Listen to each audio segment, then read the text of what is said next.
Welcome to healthy food.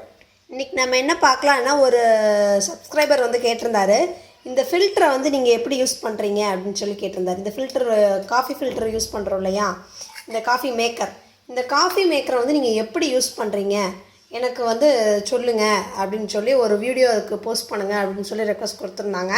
So அதுக்காக வந்து நான் இதை எப்படி யூஸ் பண்ணுறது அப்படின்னு சொல்லி உங்களுக்கு எக்ஸ்பிளைன் பண்ணுறேன்.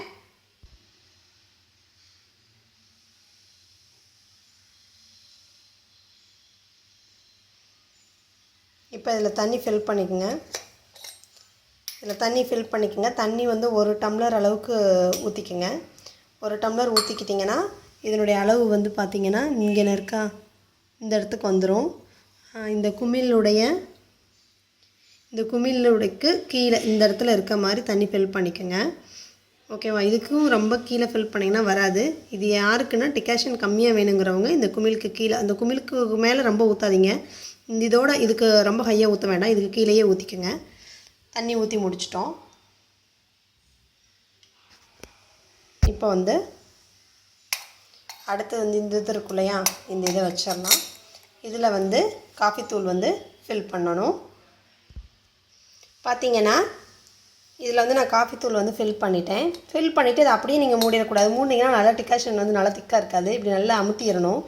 நான் இப்போ 2 பேருக்கு இது சின்ன ஸ்பூன் தான், இதோட சைஸ் பாருங்கள், ரொம்ப சின்ன ஸ்பூன் தான்.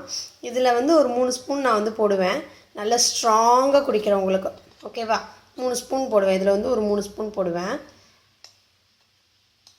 2.5 ஸ்பூனே வந்து ஓகே தான். நிறைய எடுத்திங்கன்னா 2.5 ஸ்பூன் வந்து போட்டிங்கனாவே ஓகே தான். சின்ன ஸ்பூன் தான். இதில் போட்டுட்டு இப்படி நல்லா வந்து அமுத்திடணும். ஓகே, நல்லா இப்போ அமுத்தியாச்சு.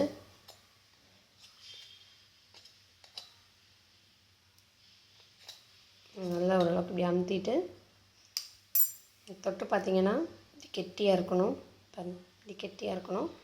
இப்போ வந்து இந்த இது இருக்கு இல்லையா, இதை வச்சு க்ளோஸ் பண்ணிக்கலாம். இப்போ இதை வந்து நல்ல திருவி நல்லா இப்படி ஒரு ரொட்டேட் பண்ணிங்கன்னா நல்லா டைட் ஆகிக்கும். இப்போ டைட்டாகி வச்சாச்சு.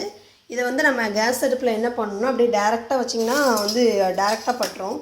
ஸோ இந்த மாதிரி இது இருக்கு இல்லையா, இந்த மாதிரி ஒரு கேஸ் அடுப்பில் இருக்கு இல்லையா, இதை வச்சு சிம்மில் வச்சு தான் யூஸ் பண்ணணும்.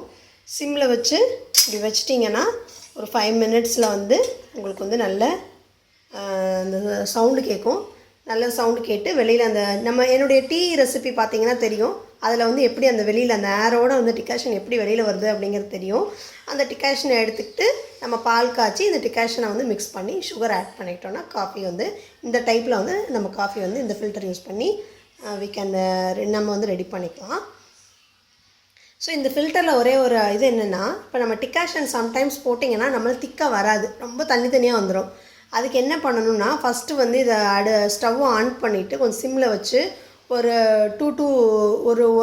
1 மினிட் 2 மினிட் விட்டு நல்லா சூடானவுடனே இந்த ஃபில்டரை எடுத்து கீழே வச்சிடணும். ஒரு 2 மினிட்ஸ் விட்டு திருப்பி எடுத்து வச்சிங்கன்னா டிகாஷன் நல்ல நுரப்புங்க திக்காக வரும். இதுதான் வந்து இதனுடைய டிப்ஸு. உங்களுக்கு ரொம்ப கம்மியான டிகாஷன் வேணுன்னா ஓரளவுக்கு கொஞ்சம் கம்மியாக தண்ணி ஊற்றிக்கலாம். ஒரு 2 to 3 டைம்ஸ் நீங்கள் எக்ஸ்பெரிமெண்ட் பண்ணி பாருங்கள். அப்போ தான் வந்து உங்களுக்கு இப்படி தான் அப்படிங்கிறது வந்து உங்களுக்கு ஈஸியாக இருக்கும். இந்த ஃபில்டர் வந்து 2 பேருக்கு காஃபி போடுறதுக்கு தான் யூஸ் ஆகும். ஸோ இதை நீங்கள் செஞ்சு பாருங்கள். இந்த மாதிரி மெத்தடில் ஃபாலோ பண்ணிங்கன்னா உங்களுக்கு ஈஸியாக இருக்கும். உங்களுக்கு டவுட்டே வந்து திக்காக எப்படி வரும் அப்படின்னு தான் பார்த்துப்பீங்க. திக்காக வர்றதுக்கு வந்து ஃபஸ்ட்டு ஒரு 2 மினிட்ஸ் வந்து தண்ணி ஊற்றி டிகாஷன் போட்டு இப்படி வச்சிடணும். அந்த இது சூடானோடனே எடுத்து கீழே வச்சுட்டு அப்புறம் அகைன் எடுத்து அடுப்பில் வச்சிட்டிங்கன்னா நல்லா டிகாஷன் வந்து நல்ல நுரப்பொங்க வந்து நம்மளுக்கு கிடைக்கும். ஸோ செஞ்சு பாருங்கள். ஏதாவது டவுட் இருந்தால் கமெண்ட்ஸை ஷேர் பண்ணுங்கள், சப்ஸ்கிரைப் பண்ணுங்கள். தேங்க்ஸ் ஃபார் வாட்சிங்.